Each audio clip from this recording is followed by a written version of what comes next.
Imagine you're walking through a dense forest. Nice hike. And you stumble upon bones, partially buried, obscured by overgrown vegetation. To most, these bones would be a mystery, an unknown. But to a forensic anthropologist, these bones are an opportunity. They allow us to tell the story of the person that these bones once were. Forensic anthropology is a specialized subfield of anthropology as a whole that combines the science of physical anthropology and the principles of human osteology to the context of legal cases. But it's about far more than just identifying bones.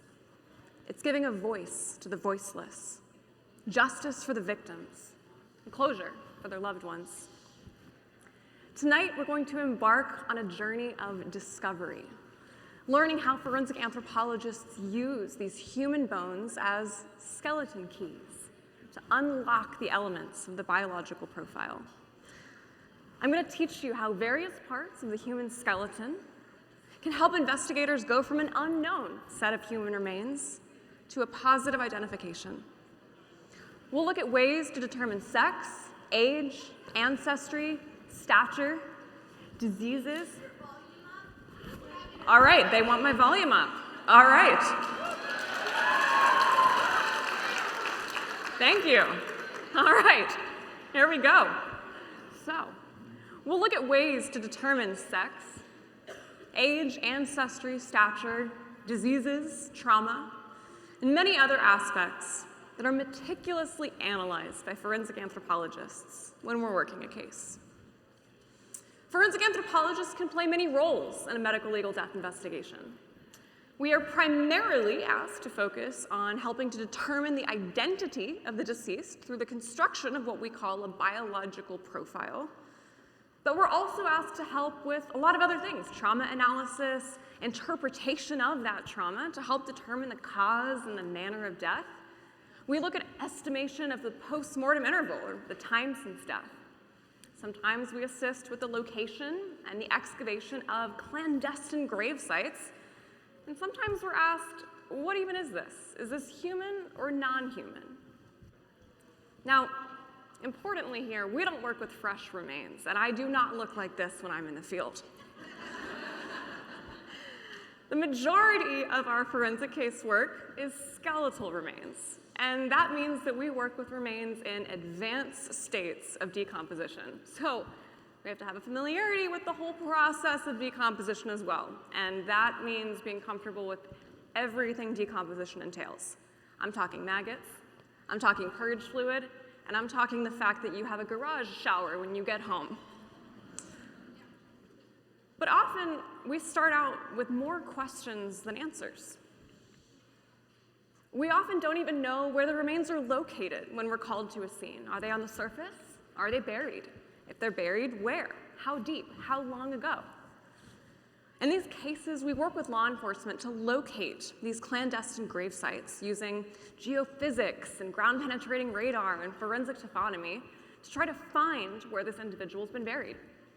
Then, once we locate the grave, we will meticulously, archaeologically excavate these remains, ensuring that the integrity of the remains are maintained completely throughout our entire excavation process, making sure we're not doing any damage to the bones during the recovery and excavation process that might harm our investigation overall. Now, sometimes we don't receive bones, right? Sometimes we get cremains. Formal cremation is a much higher temperature than one could accomplish at home, so I'm sorry to report that a DIY retort is not within most people's grasp. Sorry. You gotta get 1,500 degrees or higher, and even the big green egg's not gonna do it. Right? So formal cremains are this typical white, sort of gray, ashy, powdery substance that we're familiar with. Now, these cases can be tricky. People are wondering, is this even my loved one? And most of the identifying characteristics of a human are destroyed in the process of cremation. But there are still some answers that an anthropologist can give even after cremation. But in contrast, when you have remains that are burned in a DIY fire. I'm looking at the firebugs here, anybody a fan of arson? They are typically more intact than you get in cremains. You'll have fragmented remains. Often the long bones remain intact, and very frequently the teeth remain intact. And that helps us with identification. The trouble with this is these highly fragmented remains make recovery difficult. Differentiating human remains from all of the debris from a fire can be tremendously difficult. And not every case involving human skeletal remains even is forensic. Let's take, for example, the Capuchin crypt in Rome, right? There's nearly 4,000 friars that are arranged and displayed in these amazing, artistic, intricate designs. The site dates back to the early 17th century and serves as kind of this memento mori. It reminds all of us that death is inevitable. Now, even though the skeletal remains you see here aren't forensic in nature, there's still a lot we can learn from these individuals on display and having given their bodies to the future for learning. Anthropologists can get information about the health, the age, the lifestyle, even the disease processes that are present within this community of people. We can learn a lot about the preservation of human remains over time. The fact that these skeletons are still in such pristine condition, even after centuries of being on display. Within the crypt, we have these highly unique displays, such as the one that you see here. It's a child's skeleton holding the scales of justice. And the scales of justice are also made up of human remains. Analyzing these remains gives us insight into growth and development, adults versus subadults within this very specialized community. And this is a rare opportunity for anthropologists to conduct a comprehensive osteological exam within a very closed population. Beyond these obviously historical cases, which would be more correctly defined as prehistoric because they're 500 or so years old, even some of the more relatively recent cases aren't necessarily forensic in the sense that they're not going to lead to a forensic investigation, a medico-legal death investigation. They're not going to lead to prosecution. Ultimately, it's going to depend on the jurisdiction investigating that specific case as to where they're going to draw the line. But the general rule of thumb is any cases that are older than 50 or 75 years old are not going to be considered forensic cases in an anthropological exam. Instead, these cases are considered historic. And you're probably thinking, why? They're human remains. We should investigate them, especially if they have obvious sites of trauma. Some of them are still quite recent. Let's look at this mandible here, depicted containing mercury amalgam fillings. And these were still in use through the late 20th century. Now, we don't use these so much anymore. I guess people finally realized that putting highly toxic substances like mercury in your mouth is probably not the best idea. But ultimately, it boils down to the simple fact that when cases are older than 75 years, they're not likely prosecutable. The individual responsible for the death in these cases may not even still be alive, and if they are, they're probably not able to stand trial. So it's better to allocate the resources elsewhere. Another exception are cases involving Native American or indigenous remains. Now, of course, clearly historic Native American or indigenous remains aren't going to be forensic in nature, like the prehistoric Native American skull shown here, but even more recent remains that would otherwise qualify as forensic cases that are more recent than 75 years are still going to be handled with different procedures than other cases, and this is because of something called NAGPRA. That's the Native American Graves Protection and Repatriation Act. It's federally enacted in 1990. And this specifies mandates for how you handle and repatriate Native American and indigenous remains and any associated cultural artifacts that you might find within the grave. Now, what this means for investigators is that any remains that are determined to be Native American or indigenous have to be returned to their respective tribes for analysis and for final disposition of those remains. So if you're working a case and there is any reason to believe that the individual contained in that gravesite, those remains are Native American or indigenous, the associated tribes have to be consulted through the entire process, start to finish. to ensure that all of the cultural, spiritual, and ethical considerations are being maintained and respected. So, once we've determined a case is likely to be forensic in nature, we start fulfilling one of our primary roles, and that's establishing the biological profile. This is how we estimate sex, age, ancestry, stature, other factors that help us aid in the identification of an individual from their skeleton. Creation of the biological profile requires both morphological and metric analysis. So that's a qualitative and a quantitative process that we're using in tandem. And this helps us answer questions about both the life and the death of the individual in question. Okay, but I'm getting ahead of myself. We've made some very bold assumptions here. We're assuming we're always dealing with human remains. That's not always the case. There's lots of animal remains that look similar in size and shape to humans, especially if we're looking at incomplete, partial, fragmented, decomposed remains. So, what's this? Human or non-human? Certainly, it looks human, right? Walking through the woods, you find some chunks, hands, feet, maybe? Where do we go from here?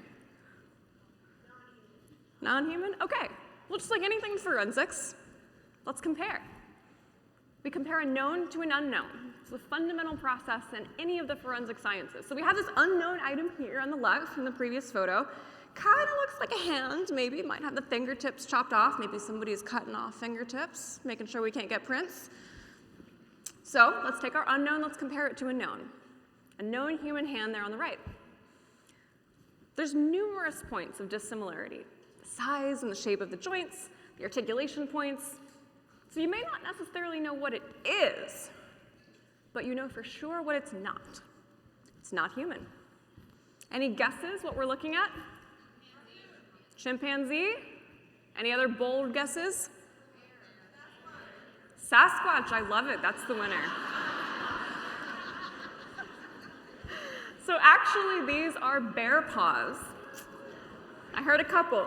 They're skinned, right? We see this a lot, comes across our table, in a way that the claws remain intact with the hide for trophies, and the less than desirable, sort of fleshy bits are just left to rot in the woods.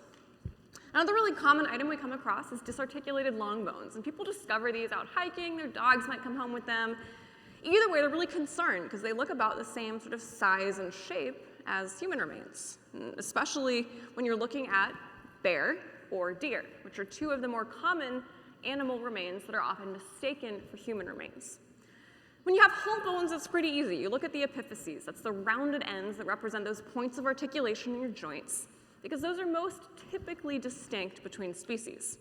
But even if you don't have whole bones that are clearly identifiable with points of articulation, there's still information that you can determine about species from even the heavily fragmented remains. So you look at these bones in cross-section. You can differentiate mammals from non-mammals. Here you see avian or bird bone on the far left, and just general typical mammal species in the center. Avian bones are very light, very hollow. That allows them to fly. They have more trabecular or spongy bone. Mammals, by contrast, have a much greater quantity of cortical bone. That's that dense portion on the outside. A small sort of circular marrow cavity. And then humans, of course we are mammals, but we're very distinct from most other mammals, and we have a D-shaped marrow cavity. You see that on the far right there, and a much thinner margin of cortical bone. So once we've identified that the remains we have are indeed human, then we start to develop the biological profile. And the best way to do this is to start with the most broad category and then sort of narrow it down from there. So the best way to start is determine if the remains are male or female. And that's going to narrow your missing persons pool by about half. But before I get into the specifics of how exactly we determine sex from the skeleton, I do want to take a quick minute and differentiate sex and gender in a forensic context. Within forensic anthropology, we use the term sex to refer to the biological and physical differences between males and females as determined by the skeletal characteristics of the pelvis shape and the cranial features in the skull. This is based purely in osteology and is broken down into male and female. By contrast, gender pertains to social and cultural roles, behaviors, and identities that are self-determined by the individual during life, and they exist in far more than only two binary categories. So understanding this distinction between sex and gender is critical for investigators, because an individual may not identify as a gender that aligns with their skeletal sex. And knowing the differences in how you interpret those in your investigation can be the difference in making a positive identification or not. So when you're trying to determine sex from skeletal remains, the pelvis is going to be your best friend. We're going to talk a lot about the pelvis today. So if you recover one remain, you're going to think, oh, it's a skull, right? No, biological pelvis, you want the pelvis, right? Males, depicted here on the left, have a narrower pelvis than females. Females are on the right, typically much wider. Males are going to have a V-shaped subpubic angle, a narrow sciatic notch, and a narrow pelvic inlet. Females, U-shaped subpubic angle, wide sciatic notch, wide pelvic inlet. You can see the side-by-side differences looking at the top-down view on the very top of it. It shows that pelvic inlet, and then the front views of a male and a female pelvis. Let's take another look, this time in color, of a male versus a female pelvis. Again, the male is on the left, the female is on the right. Females, biologically, have a very unique biological role. What is it? Childbirth, there it is. This is really the primary reason why the female pelvis is so distinct from the male pelvis and why it's characteristically wider. The innominates are more flared on the female pelvis, and that helps support the weight of the fetus in utero. So forensic anthropologists can actually use the pelvis to determine whether a female has given natural birth to a child or not, based on skeletal changes to the pelvis. So let's zoom in on that subpubic angle.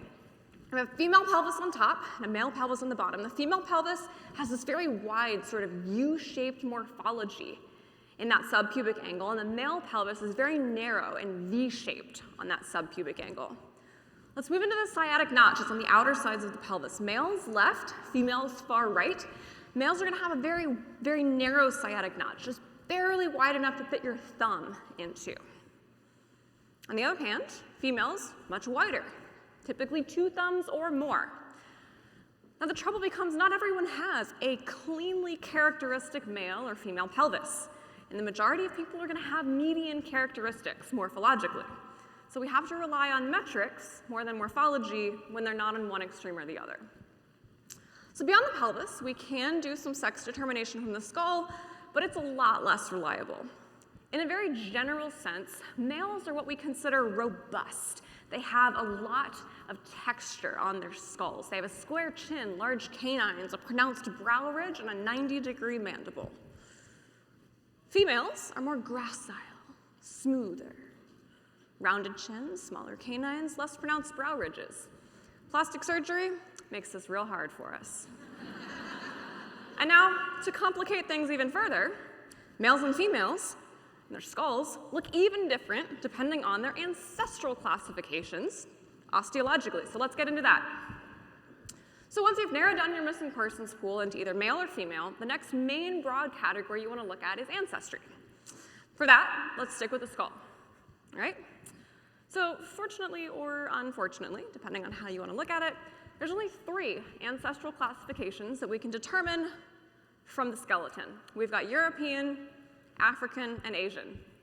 Is that everybody? No. We determine this using typically a combination of morphological analysis and metric measurements. So let's jump into the morphology. Europeans are on the top. We have Africans in the middle. We have Asians on the bottom. Europeans are going to have receding zygomatics, narrow nasal apertures, pronounced nasal spine, high nasal bones. Africans are going to have flared zygomatics, a broader nasal aperture, a smaller nasal spine, and medium nasal bones. Asians are going to also have flared zygomatics, a broad nasal aperture, small nasal spine, and low nasal bones. Let's get a few other less typically characteristic examples. Here we have the African skull on the left, the European skull in the center, and the Asian skull on the right. So you're probably thinking, 3 pretty broad categories. Where does Hispanic fall into this? It's another huge ethnic category. The answer is really tricky because depending on the specific geographic origins, Hispanic individuals present with morphological characteristics from each of the 3 ancestral groups we can determine osteologically. So the short answer is we just don't reliably know. Beyond the morphology of the skull itself, the 3 ancestral groups have different dental patterns, palate shapes. Europeans have a very parabolic or triangular palate, spatulate or flat incisors. Asians have elliptical or round palates and shovel-shaped incisors. And Africans have a hyperbolic or sort of rectangular palate and those same spatulate incisors. So let's jump back into these shovel-shaped incisors, because this is a really unique thing. It's a very zoomed-in view of a skull that has these shovel-shaped incisors. Now, I know I said that only Asians have this characteristic, and that's mostly true. But individuals who have Native American or indigenous ancestral backgrounds have also been shown to have shovel-shaped incisors. So if you're wondering what your osteological ancestry is, run your teeth over the back of your tongue. No, backwards. Run your tongue over the back of your teeth. If it feels like the backside of a spoon kind of caved in, you might have narrowed it down to one of the 3. All right, so I gotta make another disclaimer. It's important for investigations. So as with the difference between sex and gender, with one being osteologically determined and one being socially determined, there's another important distinction between ancestry, as we determine it from the skeleton, and then the social concepts of race or ethnicity. Ancestry is biological, and it implies a geographic lineage of natural descent over thousands of years of human evolution. By contrast, race is more of a self-designated term, and it's not solely based on biology. Instead, it's culturally determined. It focuses on associations of language and customs and identity within certain groups of people. These terms of ancestry, race, and ethnicity should not be used interchangeably. Ancestry is typically only broken down into 3 primary categories, and race or ethnicity can be nearly infinite. So there's a few methods that can be used for age determination, and it depends on the age of the individual as to which method we're going to use. If an individual is under the age of 24, 26, we can look at something called epiphyseal fusion, which involves examining the degree of fusion between the epiphyses and the diaphysis of the long bone, so those rounded ends and the shafts in the middle. So we compare the observed fusion stages with these established growth charts, and it provides us an age range for skeletal remains. So let's take an example of how this works. We have the head of a humerus here, and on the left you can see an unfused growth plate just below the epiphysis. It's that nice clean line. This person is likely under 20 years old. On the right, we have a fully fused growth plate. This person is likely closer to 24 years old. So if you don't believe somebody's fake ID, pull out a portable x-ray and just look at their shoulder. Right? If you see an epiphysis, you're like, nah, out of here, you're done. No way. Right? So excuse my terrible attempt at clip art, but I wanted to share with you a mnemonic device that I like to use. Now, epiphyseal fusion occurs all throughout the body at known times, and there's pages and pages and pages of charts, and I won't bore you with that. But we often use 6 main areas to create age ranges for this biological profile, and they occur about every 2 years. They start at 12 to 14, and they progress every 2 years until you're fully fused. So it's the elbow, the hip, the ankle, the knee, the wrist, and the shoulder. You want to remember it? Even half-witted archaeologists know which shovel. Now, epiphyseal fusion is great because it occurs at a known and a well-established rate, but it stops becoming useful when an individual is in their mid-20s. So we turn to other methods. We can look at something called the Suki-Brooks method, which looks at the pubic symphysis, and this is based on morphological changes to the shape and the texture as individuals age. In the very young, the pubic symphysis is billowing. It has ridges and furrows. And as individuals age, it wears down and it becomes smoother and slightly more pitted. So here's 2 extreme examples of a young individual on the left, this person's 18 roughly, and an older pubic symphysis on the right, about 75. Of course, this could vary based on activity level, other factors. An Olympic athlete, of course, is going to have a much more worn pubic symphysis from physical activity than others their same age. We can also look at dentition. So in juveniles, when we're looking at dentition, we're looking at formation and eruption of the deciduous, or the baby teeth, and then the formation and the eruption of the permanent teeth. Adults have 32 permanent teeth, unless you've had your wisdom teeth out, and adolescents can have a lot more than that when they have both their deciduous and their permanent teeth. So I know this looks very freaky, but this is what a juvenile skull looks like if you take off the front portion, the mandible and the maxilla, and that shows the formation and the partial eruption of some of the permanent teeth, while many of the deciduous teeth are still present in their mouth. Right, so most everybody has all of the permanent teeth by the time they're in their teenage years, but when they age, and sometimes with different health challenges, they can lose their teeth. If teeth are lost in life and they live for a while, that open tooth socket's going to grow over and the bone will resorb. It's going to lead to very distinct dental patterns. Looking at stature estimation, it's very straightforward. It's a whole skeleton, measure total length. If you don't, you can still get an estimation of stature from the length of the long bone. So overall, height's going to increase until adulthood, and it's going to decrease as you get older. Females are typically shorter than males, and on average, there is considerable variability between the populations. Studies between twins show that 90% of stature is, in fact, genetic, and about 10% of it's environmental. So once you've finished estimating sex, ancestry, and age of an individual, you start moving into other artifacts that are present in the skeleton that could help identify the decedent. Looking at certain medical conditions that could be found in the skeleton can help you determine an identification. So we see here osteoarthritis. This is pretty common. A lot of people have it, especially as they age. So it's not going to be uniquely identifiable, but it's going to help narrow it down, especially if you've seen a doctor for it because it's painful. What we have here is a little more rare. This is an osteosarcoma of the femur. It's a very rare form of cancer that primarily affects adolescents and young adults because it occurs in periods of very rapid bone growth. Individuals who are diagnosed with this type of osteosarcoma are often treated for it with a radical amputation. They have that portion of the limb completely cut off. Does that make it pretty easy to identify if you have somebody who's had an amputation? Yeah. All right, and here's a weird one. Sometimes things start off in soft tissue, and if you leave them alone for too long, they can end up in your bones. Any guesses what we're looking at here? Oh, you guys are good. This is an advanced case of syphilis. Pause for oohs and ahs. Hmm? If it's left untreated, it leaves, let's call them very distinct markers on the human skeleton.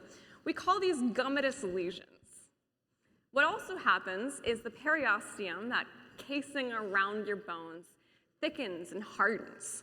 So you get systemic changes to your skeleton if you leave your syphilis untreated for long enough. So if you happen to end up with syphilis, go ahead and treat it early. Otherwise, you will get cauliflower cranium, and I don't recommend it. And then, of course, we have some diseases that are really identifiable, right?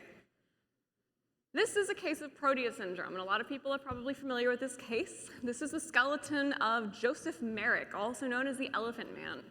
He was a very common sideshow attraction in the 1800s due to his very unique anatomical deformities.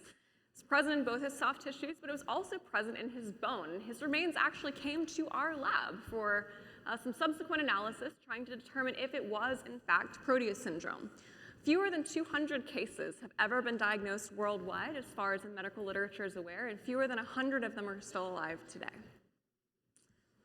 So moving beyond diseases and other systemic processes, let's talk about some other methods anthropologists get into. Once you have a general idea of who somebody is from the biological profile, you start comparing ante-mortem medical records to any sort of post-mortem data you might have. So that's bones, radiographs, teeth. Dentition is one of the best and most commonly used methods for creating a positive legal identification for unknown decedents. So let's do a quick survey, right? How many people in here have at least one person who knows who your dentist is? Okay.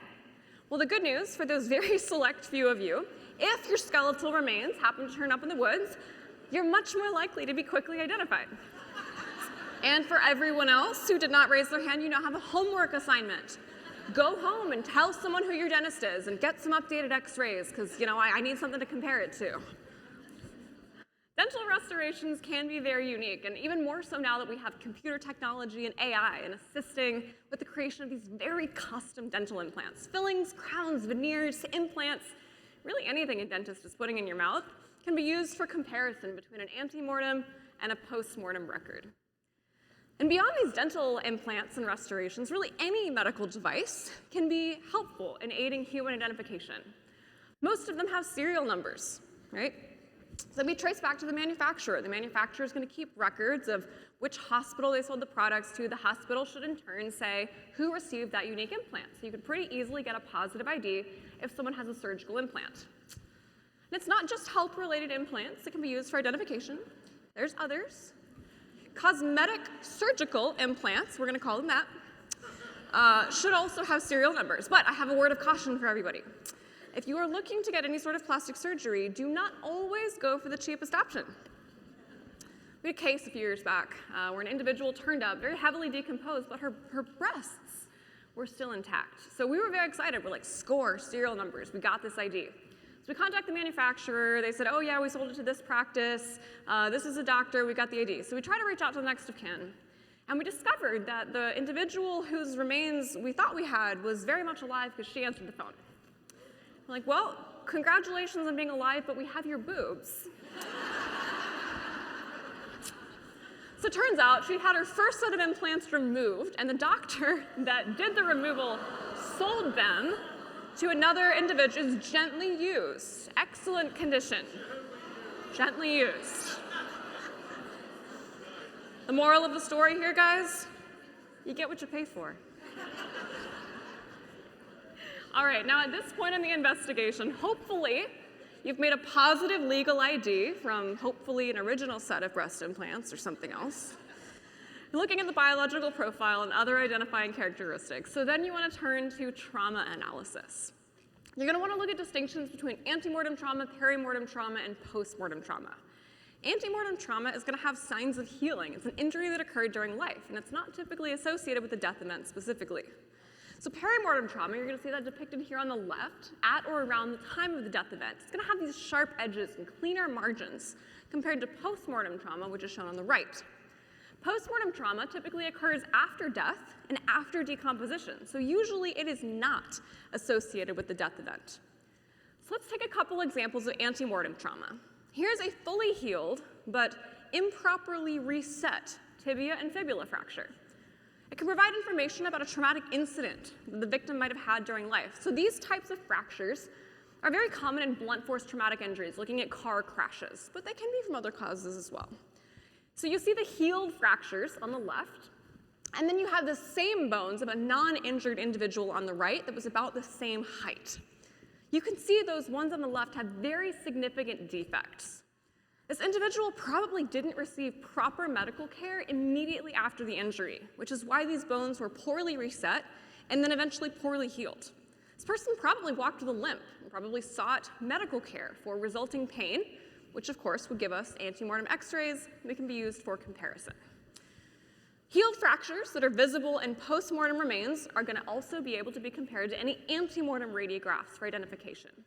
So sometimes you'll come across remains that have multiple sites of trauma in various stages of healing, and this is really important when you're interpreting this trauma because it can be indicative of systemic abuse, like domestic violence or child abuse. What you see depicted here is a type of fracture very typical of patterned abuse. It's a radial fracture resulting from the forced pulling and twisting of the victim's forearm. So if you're seeing multiple of these types of fractures in various stages of healing, you are seeing systemic traumatic abuse. By contrast, let's look at some postmortem trauma. You see different coloration changes. You see roots growing through it, uniform soil staining. So this break occurred not only after death, but after the remains skeletonized and several months before the remains were discovered. To complement the soil staining, which of course occurs when the bones are in direct contact with the soil, we also have sun bleaching. It's kind of like leaving the hat in the dash of your car. The top of it gets really faded out, bottom of it stays the same color, and you can get a sense of the position that the remains were in during the process of decomposition. Was it moved? Was it buried? Was it on the surface? So let's talk a little bit more about the concept of forensic taphonomy.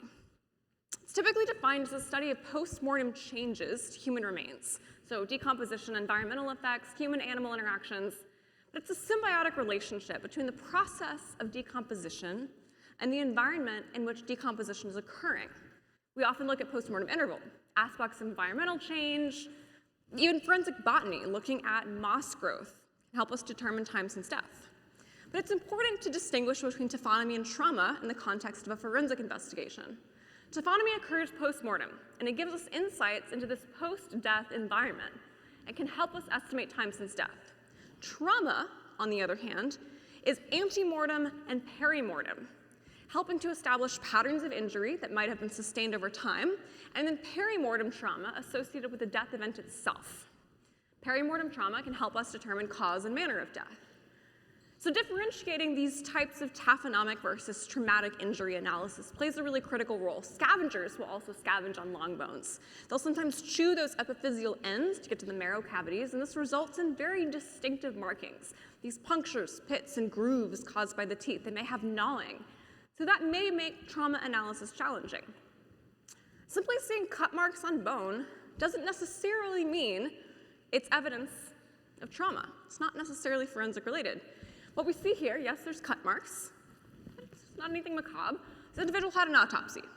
So then why are they out on the surface? Well, the cemetery, they were buried and flooded, and the remains washed up. But medical examiners typically have a signature that they use when they're opening the skull cap. So we sent some pictures around and said, hey, anybody recognize this cut pattern?